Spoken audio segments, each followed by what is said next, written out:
Hey guys, welcome back for a day 3 update. I don't have a whole lot for you today. Kind of just sat around and did jack shit on my day off. So one thing I did do was did the full disassembly on this guy. Loctited the pivot, cleaned it up, did the whole shebang. So what we're going to do is roll clip of the disassembly, reassembly, all that jazz. And I'll show you kind of what we're working with there, because there's a couple things that I thought was a little unusual. One thing that's unusual, another thing that's just kind of a byproduct of the cost of manufacturing this knife. So let's go ahead and get into that now. All right, guys, so what we're doing, I have this like on a time lapse because it took me about 17 minutes to take the knife fully apart and bring back together. So I've got this sped up quite a bit. Just for the sake of time, I don't want this video to be freaking super long for no reason. For the most part, this is a standard disassembly, reassembly. A couple things that I ran into right off the bat was the body screws, like the pillars. They were like free spinning on both sides. So that sucks. Right here, these are the screws from the pocket clip going and threading through to the liner on the lock side. The two bottom ones seemed to be flush, but that top one, I'm not sure if you can kind of pick that up. It did poke through a little bit, like enough that it would be touching the washer. One thing to note, however, is that's the side with the small washer.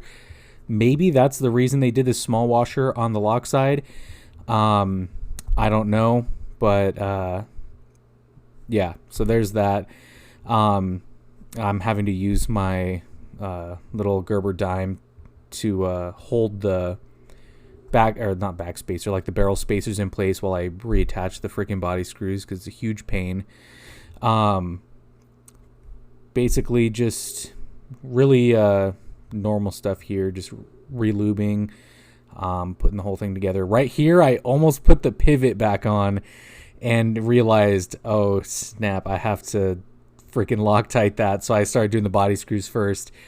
So right here, what I'm trying to point at with that middle barrel spacer, I'll show you when we snap back to the not disassembly footage.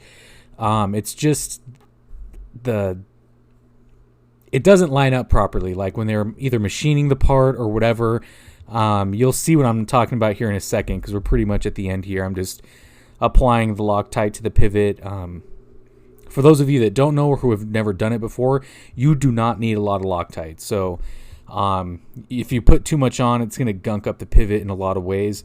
So just make sure you don't overuse the Loctite on the pivots. It doesn't need a whole lot. So that's going to be the end of that footage there. Now let's roll back to the normal. I'll show you what's going on with that barrel spacer. All right, guys, so here we go. I'm just going to show you kind of what I found from one of the barrel spacers here. Hopefully I can pick that up. You could see on the top side here, there is a good amount of space. If this can freaking focus here, you see that? There's like that little step there. It's like slanted almost, like maybe they were sanding that piece down, but it didn't, it was like uneven. So like on this side, it is actually making contact with the liner, but on this side, it's like lower, so it's not.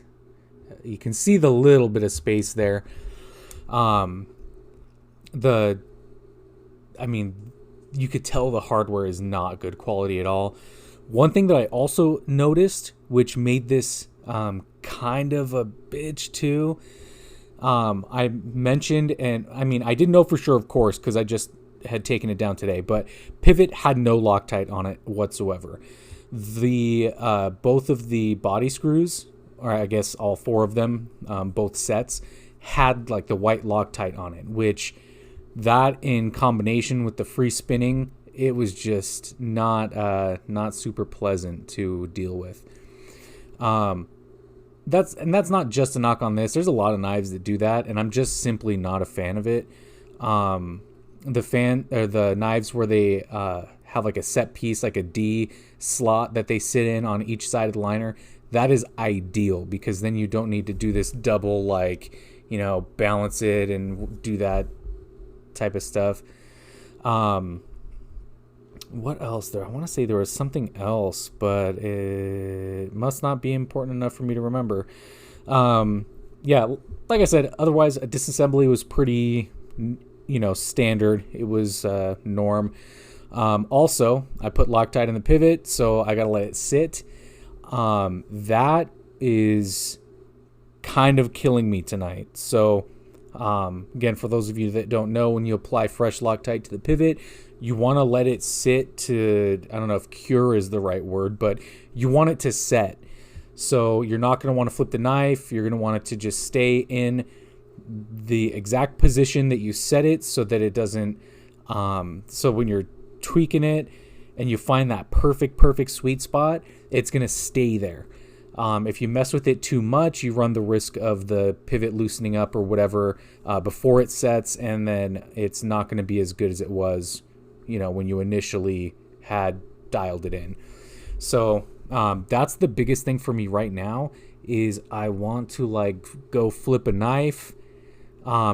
It's at its worst point right now. So in a little challenge thing like this, that's what's getting me the worst right now. Not even the whole disassembly and the BS with these guys. It's honestly not even being able to flip this knife right now, because I got to let it sit. And I'm staying true to not touching any other knives. So that is a real challenge for me right now. So tomorrow I'll be able to mess around with it a little bit more and get back into the swing of things. But yeah, that's the thing that sucks right now.